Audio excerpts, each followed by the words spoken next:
Hey guys, welcome back to Mark's Outdoor Adventures. Thank you for taking the time out of your day to watch my video. It is very much appreciated. I've been busy.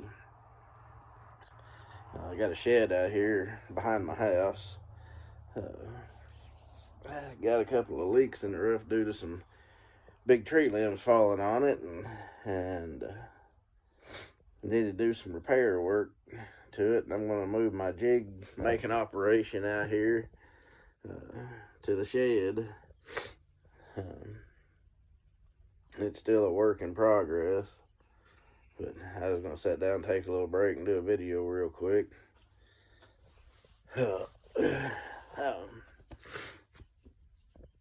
It's real important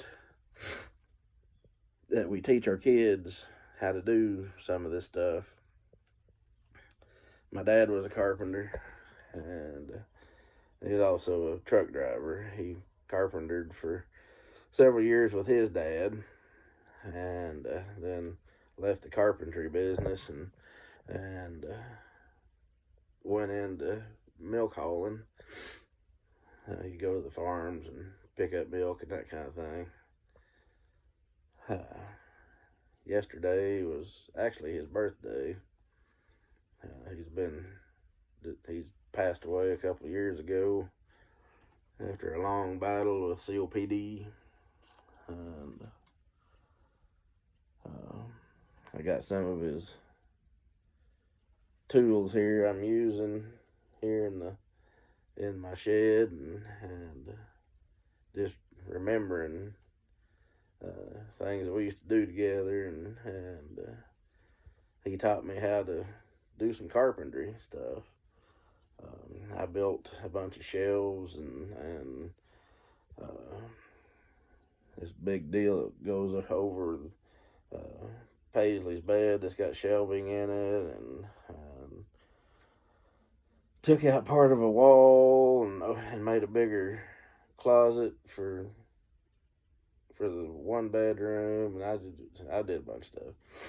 Anyway, here's a project. I've got part of the floor, as you can see, the floor out of the shed here, and I got some new material to go down in its place.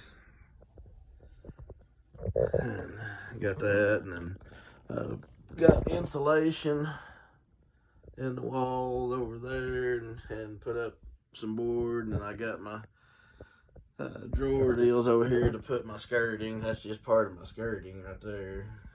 Skirting and blades and stuff like that. But anyway, be sure you teach your kids how to do stuff like this. Anything that you know how to do, you need to be teaching your kids how to do it so they'll know how to do it. I mean, the world's not going to get any easier. It's not going to get any cheaper. And the knowledge of this kind of stuff goes a long ways. Teach your kids, your grandkids. Teach them how to do this kind of thing. Even, I mean, the girls, they can do it just as well as the guys can. So, just because if you got girls, don't think that they don't need to be taught too, because they do. Anyway, I'm going to sign off of here and get back to work. I gotta go pick the kids up from school here in a few minutes, but I still got time to put in a couple of boards and get ready to put this new flooring down. But anyway, my point is, teach your kids how to do stuff like this so they don't have to worry about hiring somebody. I mean, this job here that I've got would probably been $1,000, and I can do it myself. I think I've got $400 in supplies in it so far, maybe at the most. That's counting the insulation. Insulation was $128 for 6 rolls, I think is what it was. And then the boards I got on the wall over there, they're like $18 a board, and on the flooring it was like $22 a board, and I ain't got that much in it yet. We're also doing a garage remodel in the house, making it to our master bedroom. And so I was counting some of the cost of the boards and it, I think. So I've got a couple $100. Yeah, a couple $100 or $250 worth of material, and then my time. So I'll save a lot of money in the long run. But anyway, just teach your kids how to do some of this stuff so they can do it themselves and not have to depend on somebody else to do it. It's harder. It's getting harder and harder and harder to find somebody that'll do work. When we was trying to find somebody to do our garage, oh boy, it's a pain in the butt. There's 3 or 4 people said they'd show up and they never showed up, and 2 or 3 people showed up, said they'd give us a bid and never did hear back from them. And this one freaking idiot sent me a quote for $60,000, and I was like, for what? I've got a dang garage. I don't need a garage built. I've got one. And that moron said he's going to charge me $60,000 to remodel that garage. Need 3 walls is all I needed, and some plumbing. Anyway, ended up getting a great guy. If you need any carpentry or anything, any kind of carpentry or remodeling or anything done, give me a call and I'll give you his name and number. Them guys have done a great job, and they show up and they work hard. And those guys even shows up on the weekends, and they work about 7 days a week, seems like. And anyway, he works during the week, and then after work and on weekends he comes and does the side jobs like mine. So pretty much he works 7 days a week. But anyway, he's real good at what he does, and if you need phone numbers, let me know and I'll get you in touch with him. And anyway, I guess I'll get off of here and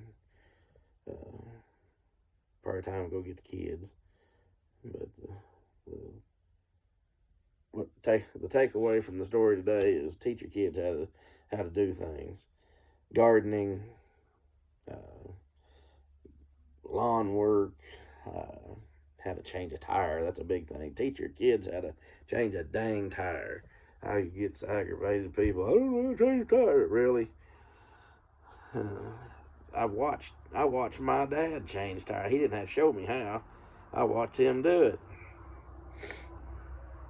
And knew how to change a tire. The kids too freaking lazy anymore to get up off their butt and to watch anything. They want their nose stuck in a iPad or a video game or whatever. That's one thing. My grandson, though, he likes his video game. He likes to play video games. But that boy gets out there and he works. And I mean, he works hard. He'll work with his dad, and he'll just work doing stuff on his own. He was out there splitting wood by hand with a splitting maul the other day. There's a bunch of dang adults that had never done that. And that boy is not lazy at all. I'm super proud of Cooper for all the things he's done, and learning how to do stuff. I mean, he built a lemonade stand one time by himself and did a good job at it. And he just now 10 years old, and last November anyway, he's 10 years old. But super proud of Coop. He gets out and works like a trooper. So he works harder than a lot of adults does these days, actually. So definitely proud of that boy. But anyway, I'm gonna get off here and go get the kids from school. I will catch you guys later.